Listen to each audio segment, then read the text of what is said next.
Hello, welcome back to my channel and welcome to another reading vlog where I'm going to be reading the Wayward Children series.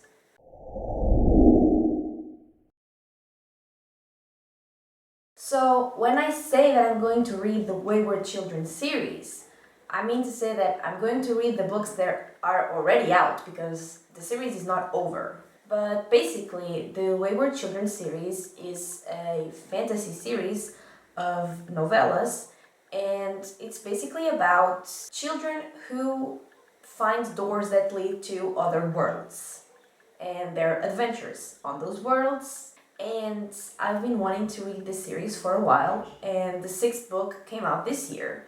So I thought that it was about time for me to read them, and I thought it was a good idea to do a reading vlog about it. So I'm going to be reading those 6 books. And this vlog is pretty much spoiler free. I only talk about spoilers for one book, and it's because the synopsis of another book spoils pretty much the whole plot. So yeah, I have a spoiler warning for that on the screen. But apart from that, it's all spoiler free and my thoughts are all spoiler free. So let's just jump into the reading footage. I'm about to start reading book 1 of the Wayward Children series, which is called Every Heart a Doorway. And I just want to start by saying that all I know about this series is that it's fantasy and that there are portals to lead to other worlds, I think. Something like that. Not sure about it, but I know that there are portals and they lead somewhere and people get into them and then they get out of them back to the real world, I guess. And that's all I know. But I have all the books in audiobook formats, and they're all around, I think they're all around 4 hours, except one, which is around 3. And that's around 23 hours. But for some reason, listening to a lot of short audiobooks is way less intimidating than listening to a 23-hour audiobook. So yes, I'm about to start the first one, and I'm gonna read the synopsis. Eleanor West's home for wayward children. No solicitations, no visitors, no quests. Children have always disappeared under the right conditions, sleeping through the shadow under a bed or at the back of a wardrobe, tumbling down rabbit holes and into old wells, and emerging somewhere else. But magical lands have little need for used-up miracle children. Nancy tumbled once, but now she's back. The things she's experienced, they change a person. The children under Miss West's care understand all too well, and each of them is seeking a way back to their own fantasy world. But Nancy's arrival marks a change at the home. There's a darkness just around each corner, and when tragedy strikes, it's up to Nancy and her newfound schoolmates to get to the heart of the matter, no matter the cost.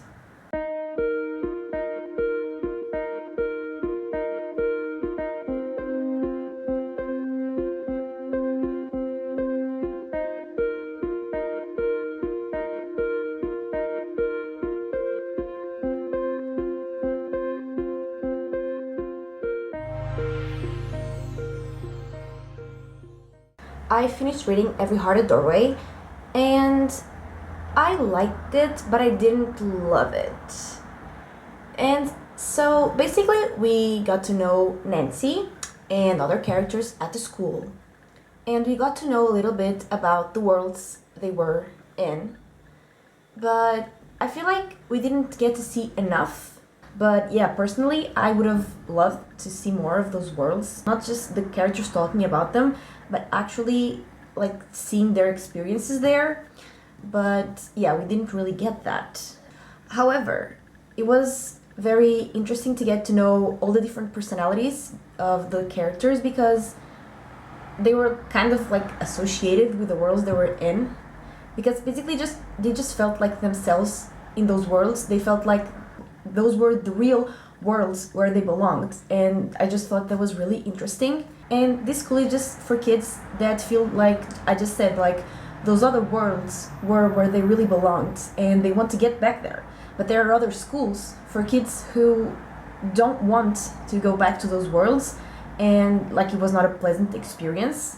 But yeah, for these particular kids, they want to go back there, but they can't find the doors again, so they're just there trying to process what had happened and trying to fit in back in the real world, I guess.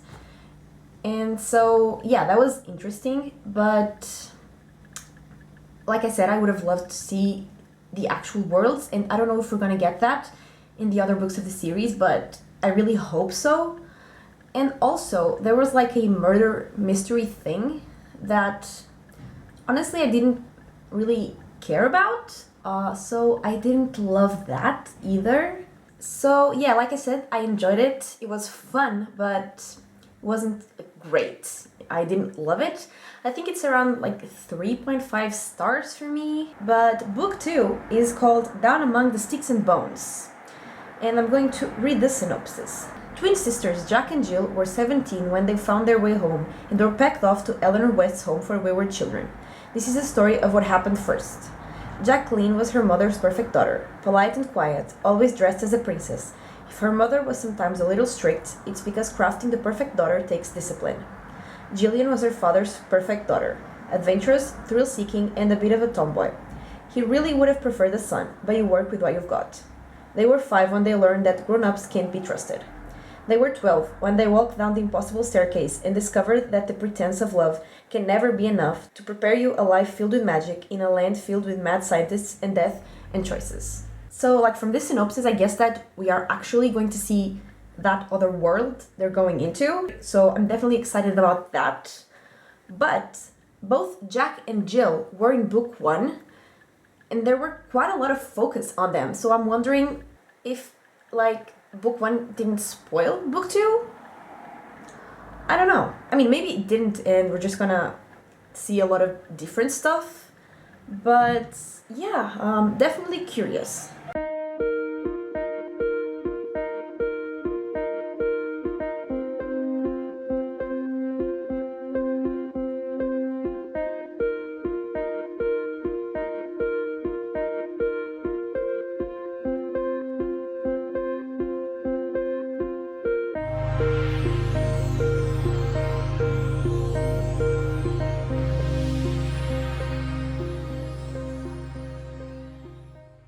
So it's been a couple days because yesterday I had to move out of that other house.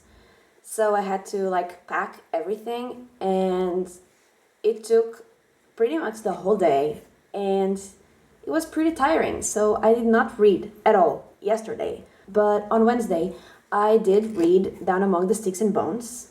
And I'm just gonna start by saying that I liked it a lot more than the first book. I think I like everything about it more than the first book. Like, I like the setting because we actually got to see the world in which Jack and Jill were in, and also I liked following them more than I liked to follow the main character from book 1. And in terms of the worlds, like as a fantasy fan, it's always interesting to me to find out more about other worlds and how they work and what kind of characters exist. So that was very interesting for me, and like I said, that definitely lacked in the first book because the worlds were just mentioned and not shown. And in book 2 it was definitely shown, and we got to see how different Jack and Jill actually were. And even before they got to that other world, in the real world, I guess, they were also very different. And their parents really, really suck. But getting back to the other world, yeah, it was very interesting to follow their different paths. And I mentioned that maybe book 1 would spoil some things for book 2. And like, it did. It definitely did. So if you absolutely hate spoilers, you're not gonna like it. You're not gonna enjoy that part. But it didn't spoil anything that actually bothered me. So yeah, like that was not a problem for me, and I really, really enjoyed it. And the next book is called Beneath the Sugar Sky, and I'm gonna read the synopsis here. When Rini lands with a literal splash in the pond behind Eleanor West's home for wayward children, the last thing she expects to find is that her mother, Sumi, died years before Rini was even conceived. But Rini can't let reality get in the way of her quest, not when she has an entire world to save. Much more common than one would suppose. If she can't find a way to restore her mother, Rini will have more than a world to save. She will never even have been born in the first place. And in a world without magic, she doesn't have long before reality notices her existence and washes her away. Good thing the student body is well acquainted with quests. A tale of friendship, baking, and daring do. Warning, may contain nuts.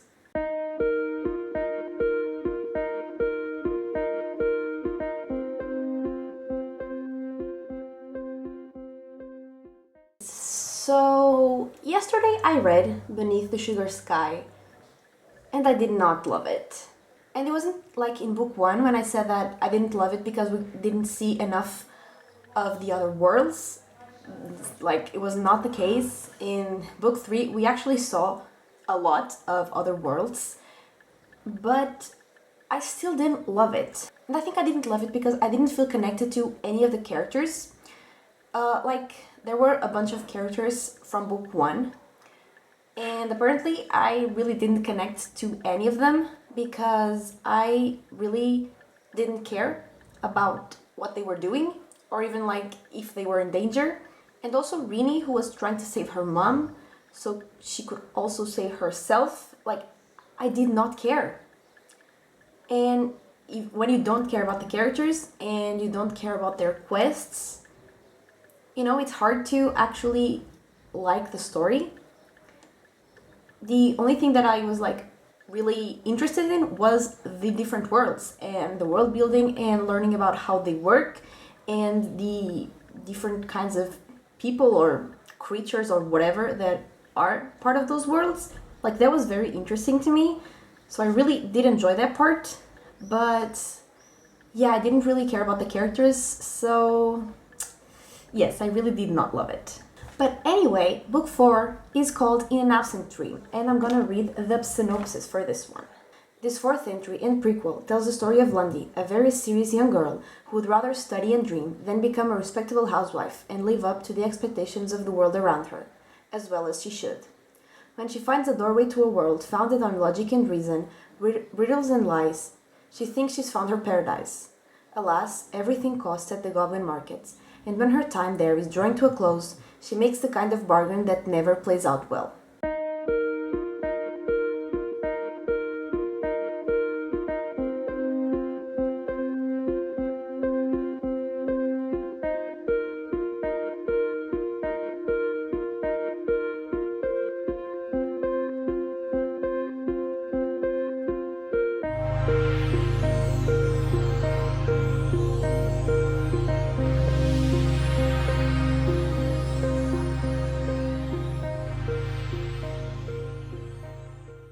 Okay, so book 1 was pretty average, book 2 was really good, book 3 was pretty average again, and book 4 was really, really good. I think it was my favorite of the series so far, and I saw that a lot of people I follow on Goodreads actually gave up on the series before book 4, and that is a real shame because book 4 was really, really good. So in book 4, which is called In an Absent Dream, we follow Lundy as she explores another world. And like, I loved getting to know the world, just like in the second and third book. But I also really liked follow Lundy as a main character. And something I found very interesting was that in the other books in the series, the characters were always really sure that they would rather live on the other world than in the world they came from. And although Lundy also preferred the other world, we could tell that she was conflicted in a way, and I thought that was very interesting because if that happened in real life, I feel like people would be conflicted about leaving their families and their friends behind, because as great as that other world is, there is always something that you're gonna leave behind, something that you cared about, something or someone or whatever. And so I thought that the fact that Lundy was conflicted just made her feel a lot more real, and I really liked that. Having said that, the ending was really sad, and although I did feel bad for Lundy because, as I said, I really liked her, as a story, it was really, really good. So yeah, I really loved book 4, and I'm very excited to read book 5. And book 5 is called Come Tumbling Down, and I'm going to read the synopsis. Okay, so I just read the synopsis and it does have a huge spoiler for book 1 and 2, I guess. So while I read the synopsis out loud, I'm gonna put a spoiler warning on the screen because in case you do want to read the series and not be spoiled for the first books, yeah, do not listen to this part. When Jack left Eleanor West's school for wayward children, she was carrying the body of her deliciously deranged sister, whom she had recently murdered in a fit of righteous justice, back to their home on the moors.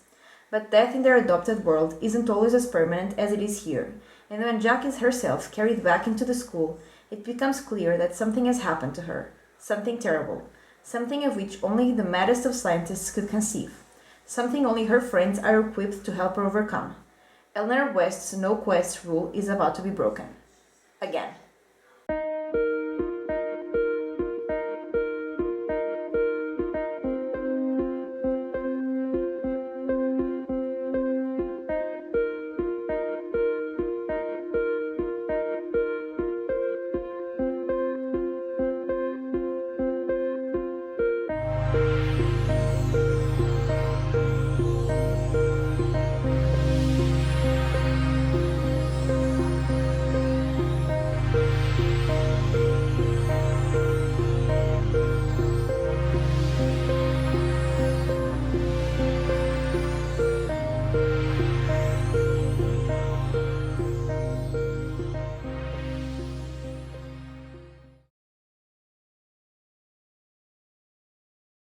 Alright, so I finished book 5, Come Tumbling Down, and I was really expecting to love it since we were going to follow Jack and Jill from book 2, which I really, really liked. But I did not love this book. We saw a bunch of characters from book 1, and like I said before, I didn't really connect to any of those characters, so maybe that was partially why I didn't love this book. And also, like, Jack went to get them because she needed their help, but they didn't end up helping. I feel like, I feel like they were there, but they were pretty useless. Jack just basically did everything herself. So, what was really the point of having all those characters there? I didn't really get it. And so we saw the same worlds we saw in book 2, which was Jack and Jill's world. And I did like that part. Like I said before, exploring the worlds as a fantasy fan is my favorite part of this series, and I did enjoy that part, but there was something I didn't like about this book, just like I didn't love book 3 or book 1. And I was trying to figure out what I didn't like. And then I saw a review of this book that basically explained what I was trying to figure out. And it basically said that books 2 and 4 were really good because they show something new. They show new worlds and new characters, and how those new characters found those worlds, and how they figured out that those worlds were perfect for them. And yeah, it was basically something new. New worlds, new characters, new perspectives. And books 3 and 5 just show already established worlds and characters just going on their quests. And I didn't really care about those quests. Like in book 3, I didn't care about the girl who wanted to get her mom back to life. And in this book, I didn't care about Jack's quest either. And in book 1, it was obviously new because it was the first book. But like I said when I was talking about that book, it didn't really show us any other worlds. They were just talked about. And there was also like a quest because they were trying to solve a murder. So yeah, I also didn't care about that. I really just like the books where they show new worlds and new characters, and I don't really care about those quests. That's the conclusion here. But anyway, we're going into book 6, which is the last book currently out in the series, and it's called Across the Green Grass Fields, and I'm going to read the synopsis. A young girl discovers a portal to a land filled with centaurs and unicorns in Sean Maguire's Across the Green Grass Fields. Welcome to the Hooflands. We're happy to have you, even if you being here means something's coming. Regan loves and is loved, though her school friend situation has become complicated of late.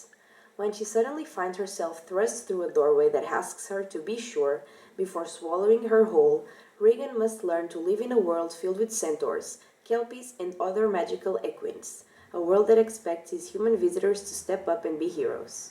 But after embracing her time with the herd, Regan discovers that not all forms of heroism are equal, and not all quests are as they seem. So it seems we're going to follow a new character and we're going to discover a new world. So I should like this book.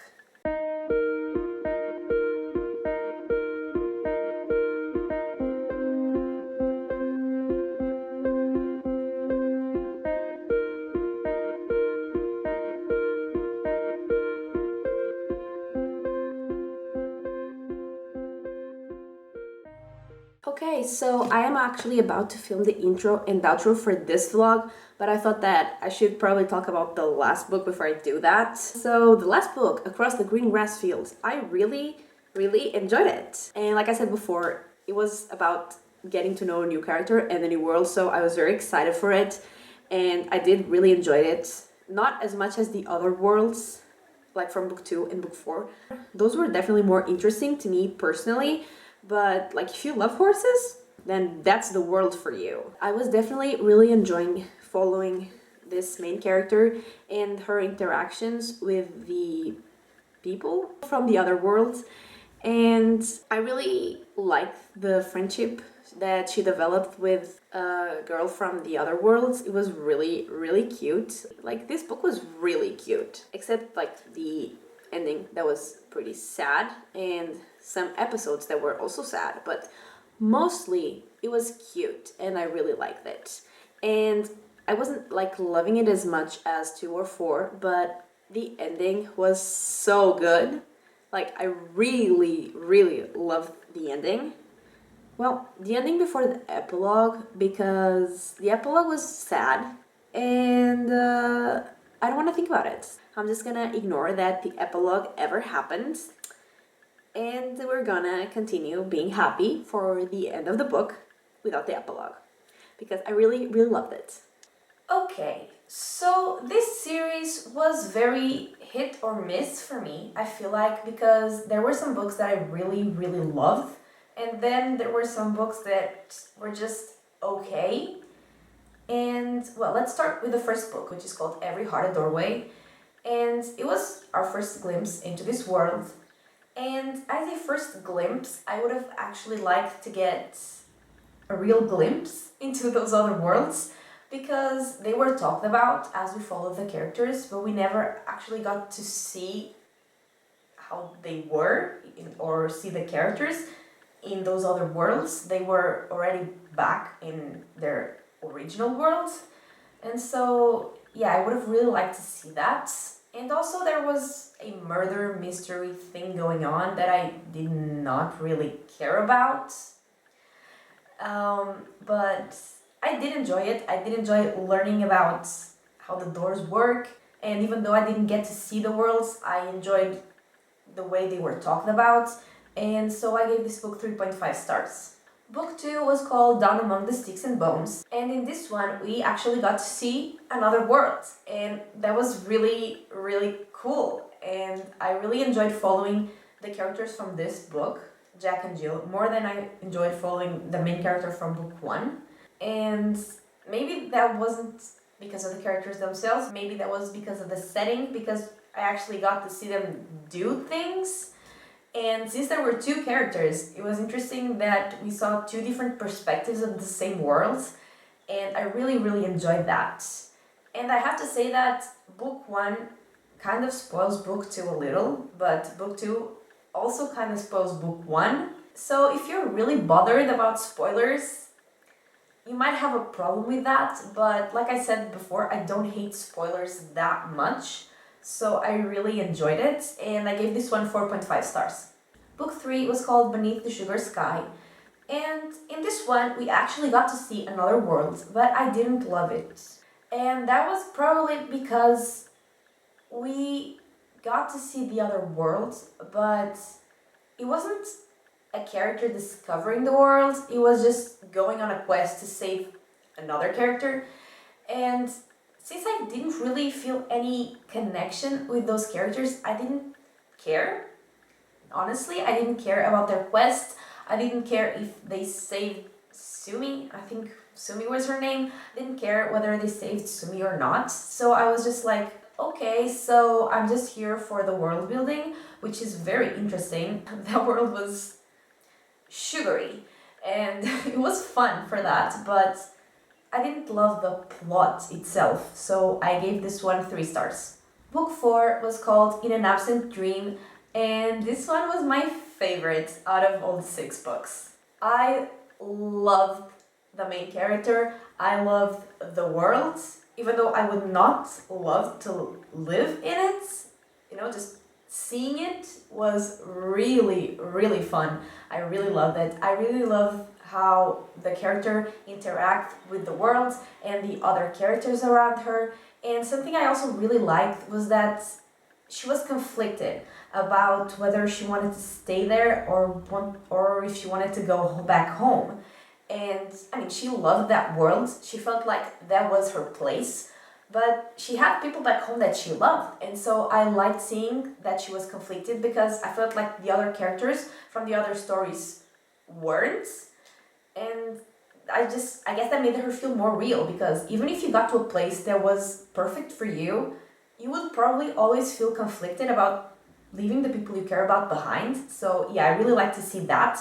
And I really enjoyed discovering this new world with her, and I really enjoyed her, and I gave this one 5 stars because I thought it was really perfect. Book 5, Come Tumbling Down. I was really expecting to love this one because it followed Jack and Jill, which were the characters from book 2 that I really loved, but I didn't love it. This book was just another quest. And in book 1 and in book 3, I didn't care about the quests, and the same happened for book 5. And I thought that I would because I thought that I had a connection to these characters, Jack and Jill. But it turns out that I didn't, apparently, because I did not care about the quest. And there were a bunch of characters from book 1 that I also didn't care about. And they were pretty useless anyway, so I was just like, okay, once again, I'm just here for the world and to see what's happening in it. And that's it. Because I feel like I'm complaining a lot about this, but the world building in this series is really, really good. So if you're all about world building, just read these books because the worlds are really, really good. But like I said, I didn't really care about the quests, and I ended up giving this 3 stars. Finally, the last book out is book 6, which is Across the Green Grass Fields. And in this one, we got to follow a new character, and we got to see a new world, which was very exciting. And I wasn't loving this world as much as the worlds from book 2 or 4, because, and I think that's because, I like horses as much as anyone else, but I'm not crazy about them. So, a world full of horse creatures wasn't really my dream world, but yeah, I was enjoying it anyway, and I liked the character, and I thought, all the characters from that world, not all the characters, obviously, because there were some bad ones, but the ones that interact with the main character most were really cute, and it was just really adorable for a while. And then she met the bad people, but let's just ignore that for now. But like I was saying, I was enjoying it, but I wasn't loving it. Leaning towards 4 stars, but the ending was so good. I loved the ending so much. Except the epilogue, let's just ignore that the epilogue ever happened because that was sad. And yeah, I'm just ignoring it. But the end of the story before the epilogue was really good, and I really liked the message behind it, so I ended up giving it 4.5 stars. So, in the end, what do I think about this series? I'm really glad I read it because, well, first of all, I got to experience a bunch of new worlds, which is always exciting for fantasy fans. And I loved 3 out of those 6 books. And the other ones I didn't dislike either. I just thought they were okay. And I will read the next books when they come out. And I do recommend this book, especially if you love getting to know new worlds and if you like worlds that are very well built, this is definitely the series for you. So yes, I would definitely recommend it. Alright, so I think this is everything for this week's video. I hope you enjoyed it, and if you did, give it a like and subscribe, and I will talk to you next time. Bye!